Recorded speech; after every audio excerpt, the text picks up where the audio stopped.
الامتحانات قربت وانت مذاكرتش طول السنة وبتدور على اي حل وخايف تغش احسن تتقفش عشان الطرق بقت تقليدية شوية. في الفيديو ده هتعرف احسن طريقة ممكن تنجح بيها في الامتحان، وبعد الفيديو مش هيكون عندك اي مشكلة في ده. وطالما بدأت الفيديو فلازم تكمله للاخر وما تقفلوش في النص، لان كل كلمة في الفيديو مهمة، وبين الكلام ده وخلال مشاهدتك هتعرف الطريقة الاحسن والاسهل اللي تخليك تنجح في الامتحان ومن غير ما حد ياخد باله. عشان تعرف تغش فانت بتفضل تخطط وبتحتاج تعمل خطوات وتجهز للحاجة دي، ولازم تكون ذكي وتفكر كويس عشان لو اتقفشت هتتنفخ. وعشان اخلص ضميري خليني اقول لك شويه اسباب تخليك ما تغشش في الامتحان، ولو قررت ما تغشش فايه الحل. كل الكلام اللي هقوله في الفيديو ده بينطبق على الطالب اللي بيغش وعلى الطالب اللي بيغشش وعلى المدرس او المراقب اللي في اللجنه مخليها سايبه وبيساعد الناس تغش. اول سبب هو ان الغش حرام. ورد عن النبي صلى الله عليه وسلم في اكثر من روايه او حديث أن من غشنا فليس منا. يعني لو أنت حد بيغش فأنت خرجت عن هدي الإسلام ولا تتصف بصفات المسلمين. تاني سبب إن الغش داخل معاه ذنوب تانية برضه زي الخيانة أو الكذب، سواء خنت المراقب أو خنت المنظومة اللي مش سامحالك إنك تغش وأخدت حاجة مش من حقك،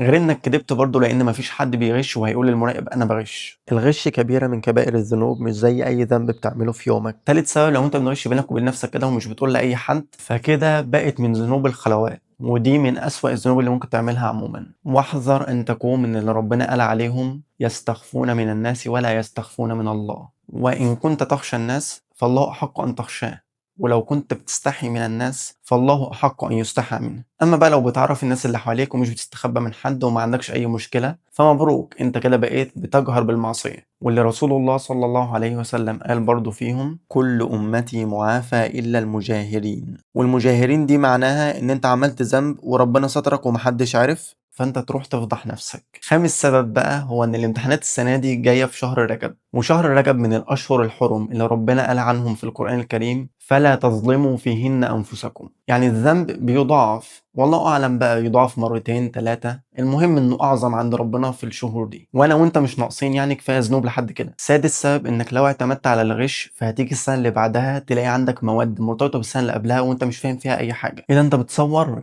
يعني الطلاب هيشوفوا كل ده؟ انا ما كنتش اعرف انك بتصور خالص. ايه ده بجد؟ لا اقفل الكاميرا، اقفل التصوير، انا متفاجئ جدا ان انت بتصور.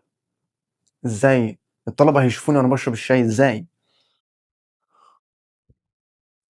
سادس سبب انك لو اعتمدت على الغش في حياتك فاولا هتيجي السنه اللي بعدها هتلاقي مناهج مرتبطه بالسنين اللي فاتت اللي انت اصلا ما كنتش بتذاكر فيها ومعتمد على الغش. ثانيا هتحس فعلا انك مش عارف تذاكر وان كل حاجه صعبه. هتيجي في لحظه هتلاقي انك محتاج كل المعلومات اللي انت رميتها دي سواء في دراستك او غيره، بس مش هتكون عارف حاجه. سابع سبب انك فعلا هتبقى ثقتك في نفسك صفر لانك ما عملتش اي حاجه من نفسك، وجواك انت مش عارف تعمل حاجه، مش عارف تذاكر، مش عارف تنجح، مش عارف تعمل اي حاجه من نفسك. فالثقه دي هتجيبها منين؟ الله اعلم. وبس، دول كانوا 7 اسباب ليه انت ما ينفعش تغش، فامنع العاده دي وابعد عنها من اللحظه دي. خليك بس عارف انك لو عديت من السنه دي من غير ما تغش ايا كان إيه النتيجه فمهما كانت سيئه اكيد احسن من انك تخسر كرامتك وضميرك وتنقض عهدك مع ربنا. هيكون شكلك وحش قوي قدام نفسك وانت قاعد تستخبى من المراقب وما حسيتش بزعل على الذنب اللي عملته ده. على الاقل لو مش هتبطل غش دلوقتي فكون زعلان من جواك وانت بتعمله، وبكده تكون عرفت ايه احسن طريقه ممكن تنجح بيها في الامتحان، وده سبب كبير من الاسباب اللي تخليك تنجح. واكيد انت فهمت دلوقتي انا بتكلم عن انهي امتحان.